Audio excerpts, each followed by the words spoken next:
Very good morning, dear students. Welcome to your Punjabi class. Children, before starting our chapter, before announcing the chapter, I want to read these sentences for you. I hope you will guess our topic for today. Ramesh शोर कर रहा है. In second sentence, ओहो शोर कर रहा है. We have used ओहो word in place of Ramesh. ਮੁੰਡਿਆਂ ਨੇ ਆਂਡੇ ਤੋੜੇ ਹਨ. ਇਹਨਾਂ ਨੇ ਆਂਡੇ ਤੋੜੇ ਹਨ. Again, in place of ਮੁੰਡਿਆਂ we have used the word ਇਹਨਾਂ. ਕਮਲ ਜੀ ਇੱਥੇ ਕੀ ਕਰ ਰਹੇ ਹੋ? ਤੁਸੀਂ ਇੱਥੇ ਕੀ ਕਰ ਰਹੇ ਹੋ? In place of Kamal ji we have written ਤੁਸੀਂ. I hope you people have understood what topic is there today. Children, today we are going to do ਪੜ੍ਹਨਾਂਵ.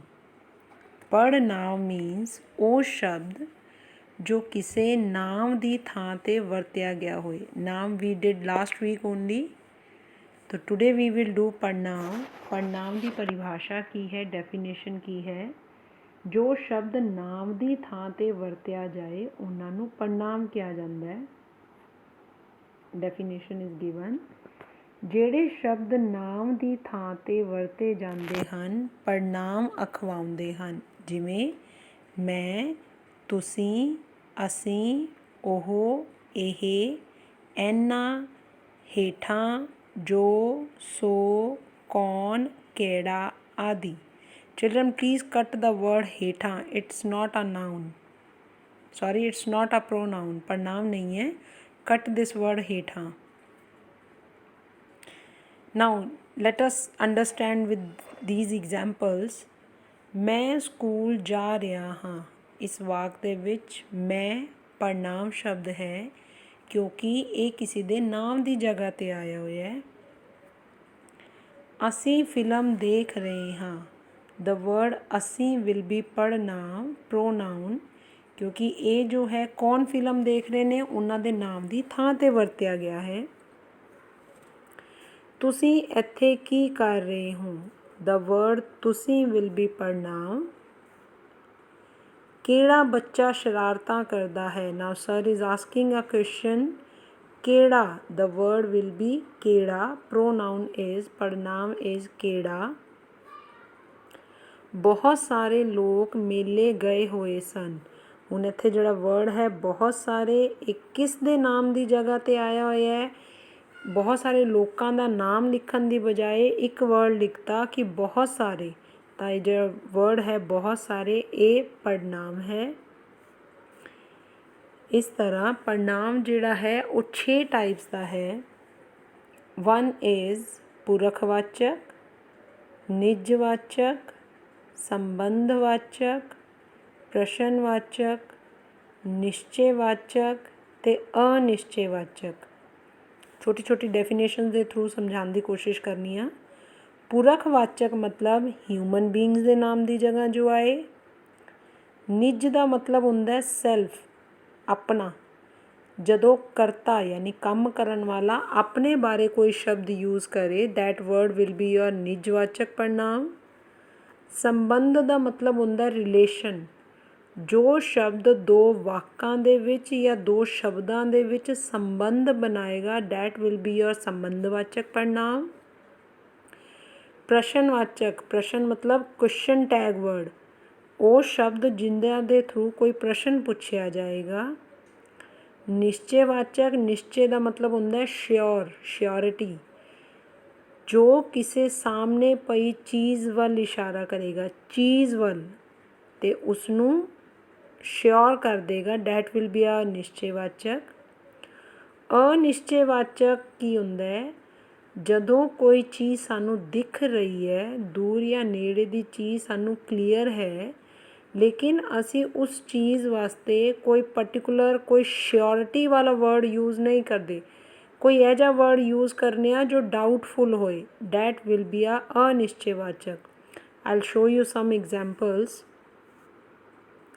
Like in first sentence, ਮੈਂ ਸਕੂਲ ਜਾ ਰਿਹਾ ਹਾਂ. The word ਮੈਂ will be ਪੁਰਖਵਾਚਕ ਕਿਉਂਕਿ human being ਆਪਣੇ ਬਾਰੇ ਗੱਲ ਕਰ ਰਿਹਾ ਨਾ ਕਿ ਮੈਂ ਸਕੂਲ ਜਾ ਰਿਹਾ ਹਾਂ, ਤਾਂ ਮੈਂ ਵਿਲ ਬੀ ਪੁਰਖਵਾਚਕ ਪੜ੍ਹਨਾਂਵ।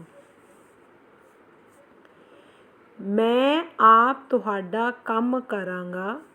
ਇਨ ਦਿਸ ਸੈਂਟੈਂਸ ਮੈਂ ਵਿਲ ਬੀ ਪੁਰਖਵਾਚਕ, ਕਿਉਂਕਿ ਕੋਈ ਨਾ ਕੋਈ ਹਿਊਮਨ ਬੀਇੰਗ ਬੋਲ ਰਿਹਾ ਹੈ। ਅੱਛਾ, ਹੁਣ ਕੰਮ ਕਰਨ ਵਾਲਾ ਕੌਣ ਹੈ? ਮੈਂ ਨੇ ਆਪਣੇ ਵਾਸਤੇ ਕੀ ਵਰਡ ਯੂਜ਼ ਕੀਤਾ? ਆਪ। ਤੋ ਆਪ ਵਿਲ ਬੀ ਨਿਜਵਾਚਕ ਪੜ੍ਹਨਾਂਵ। ਮੈਂ ਦੱਸਿਆ ਸੀ ਨਾ, ਨਿਜਵਾਚਕ ਪੜ੍ਹਨਾਂਵ ਮਤਲਬ ਉਹ ਸ਼ਬਦ ਜੋ ਕਰਤਾ ਆਪਣੇ ਵਾਸਤੇ ਯੂਜ਼ ਕਰੇ। ਇਸ ਵਾਕ ਦੇ ਵਿੱਚ ਕਰਤਾ ਕੌਣ ਹੈ? ਮੈਂ, ਯਾਨੀ ਕੰਮ ਕਰਨ ਵਾਲਾ ਕੌਣ ਹੈ? ਮੈਂ। ਤੇ ਕੰਮ ਕਿਸ ਦਾ ਹੈ? ਆਪ ਦਾ। ਦ ਵਰਡ ਆਪ ਇਜ਼ ਨਿਜਵਾਚਕ। ਜੋ ਬੀਜੋਗੇ ਉਹੀ ਵੱਢੋਗੇ। ਹੁਣ ਇਸ ਦੇ ਵਿੱਚ ਦੋ ਚੀਜ਼ਾਂ ਨੇ, ਇੱਕ ਤਾਂ ਬੀਜਣਾ, ਇੱਕ ਵੱਢਣਾ, ਯਾਨੀ ਦੋ ਕਿਰਿਆਵਾਂ ਨੇ। ਇਹਨਾਂ ਨੂੰ ਜੋੜਨ ਦਾ ਕੰਮ ਕੌਣ ਕਰ ਰਿਹਾ? ਜੋ ਐਂਡ ਉਹੀ।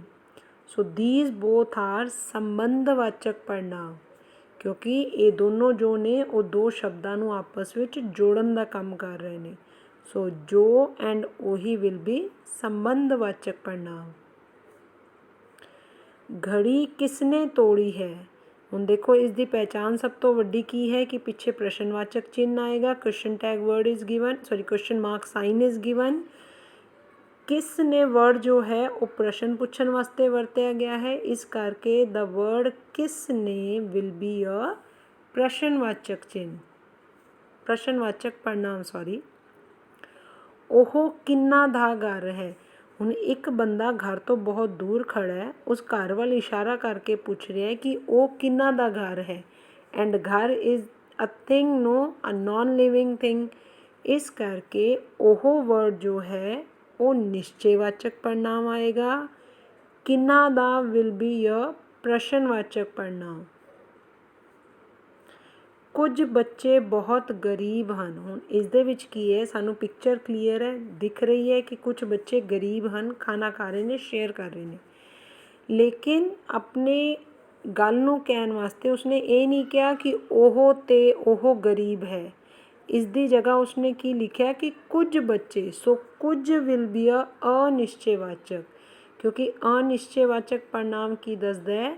ਦੂਰ ਜਾਂ ਪਈ ਨੇੜੇ ਦੀ ਚੀਜ਼ ਵੱਲ ਇਸ਼ਾਰਾ ਕਰਦਾ ਹੈ, ਲੇਕਿਨ ਅਨਿਸ਼ਚਿਤਤਾ ਸ਼ੋ ਕਰਦਾ, ਉਸਦੇ ਬਾਰੇ ਸ਼ਿਓਰ ਨਹੀਂ ਹੁੰਦਾ, ਕੁਛ ਨਾ ਕੁਛ ਡਾਊਟਫੁਲ ਵਰਡਸ ਯੂਜ਼ ਕਰਦਾ ਹੈ। ਇਸ ਕਰਕੇ ਦ ਵਰਡ ਕੁਝ ਵਿਲ ਬੀ ਆਰ ਅਨਿਸ਼ਚੇਵਾਚਕ ਪੜ੍ਹਨਾਂਵ।